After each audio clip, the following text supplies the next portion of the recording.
હરની boat કાંડમાં મૃત્યુ પામેલા બાળકોના માતા પિતાનો જૂની કલેક્ટર કચેરીએ હોબાળો। હરની બોટ કાંડને 1 વર્ષ થવા આવ્યું છતાં સરકાર દ્વારા દોષિતો સામે કોઈ પગલાં નહીં અને મૃતકોના પરિવારોને કોઈ વળતર પણ નહીં ચૂકવાતા વાલીઓએ સોમવારે વડોદરા કલેક્ટર કચેરીએ હલ્લાબોલ મચાવી આક્રમક રજૂઆત કરી।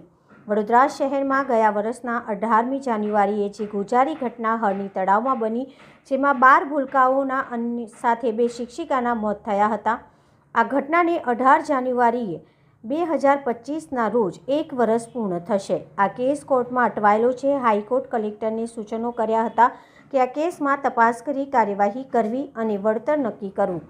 કોર્ટે વળતર આપવાનું કહ્યું છે, પણ કેટલું આપવાનું છે તે નક્કી નથી અને તેનાથી આજ દિવસ સુધી ભોગ બનનારા બાળકોને કોર્પોરેશન કે કોર્ટયાર્ડ કંપનીએ કોઈ વળતર આપ્યું નથી।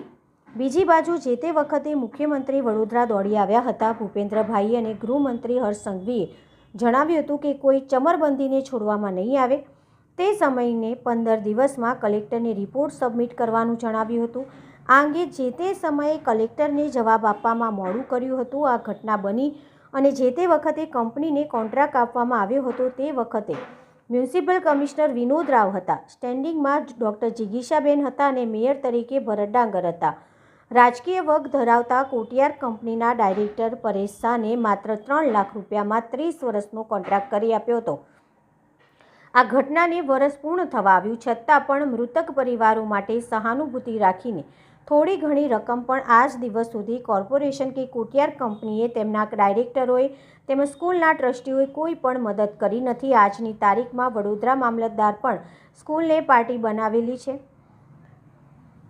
આ કેસમાં વળતર માટે એમની પાસે પણ માંગણી થશે। એક પરિવારને 5-5 કરોડ આપવું જોઈએ તેવું કેસ લડનાર લોકો માંગણી કરી રહ્યા છે, જેને લઈને હરની બોટ કાંડમાં ભોગ બનનાર બાળકોના માતા પિતા અને પરિવારે આજે જિલ્લા કલેક્ટર કચેરી ખાતે હોબાળો મચાવ્યો હતો અને પોતાનો રોષ ઠાલવ્યો હતો। તેઓએ કલેક્ટર કચેરીએ જઈ પોતાની વેદના વ્યક્ત કરી હતી। તેઓએ કહ્યું હતું કે હરની બોટ કાંડને આજે 1 વર્ષ પૂર્ણ થવા આવ્યું, પણ હજી સુધી દોષિતોને નથી સજા થઈ કે નથી કોઈ વળતર આપવામાં આવ્યું, જેને લઈને આજે કલેક્ટર કચેરી ખાતે આવી ન્યાયની માંગણી કરી હતી।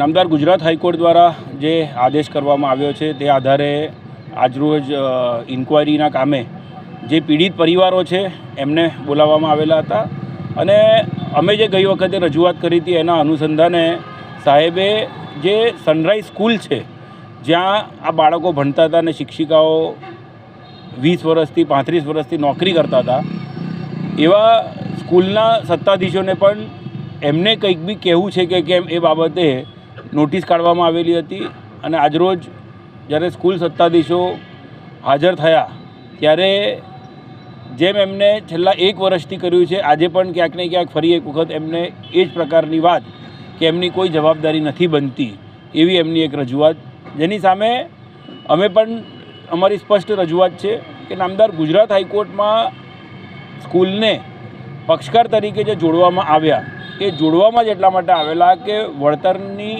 જે કંઈ જવાબદારી નક્કી કરવામાં આવે તે વખતે ફક્ત સરકાર કે જ્યાં ભ્રષ્ટાચાર થયો છે એ કોર્પોરેશન કે પછી જે કોટિયા પ્રોજેક્ટ્સ છે એ જ નહીં, પરંતુ સ્કૂલ એની પણ ક્યાંક ને ક્યાંક જવાબદારી બનશે અને એટલા માટે જ કોઈકની પણ જવાબદારી બનતી હોય એ કોઈ છટકબારીનો ઉપયોગ કરીને રહી ન જાય તેવા સ્પષ્ટ આશયથી નામદાર ગુજરાત હાઈકોર્ટે પક્ષકાર તરીકે જોડેલા અને હવે જ્યારે આ ઇન્ક્વાયરી ચાલી રહી છે ત્યારે લાગતા વળગતા તમામને જે આ કેસને સાથે સંલગ્ન છે, જોડાયેલા છે, તેવાઓને સાંભળવા જોઈએ, એમની જે કંઈ રજૂઆતો છે એ ધ્યાનમાં લેવી જોઈએ। એવામાં આજરોજ સુનાવણી થઈ અને એ વધુ સુનાવણી આવતી મુદતે થશે। તે વખતે અમે નામદાર ગુજરાત હાઈકોર્ટે જેટલા પણ આદેશ કર્યા છે એ આદેશો સાહેબ સમક્ષ મૂકીને અમારી આગળની લિખિત રજૂઆત કરીશું।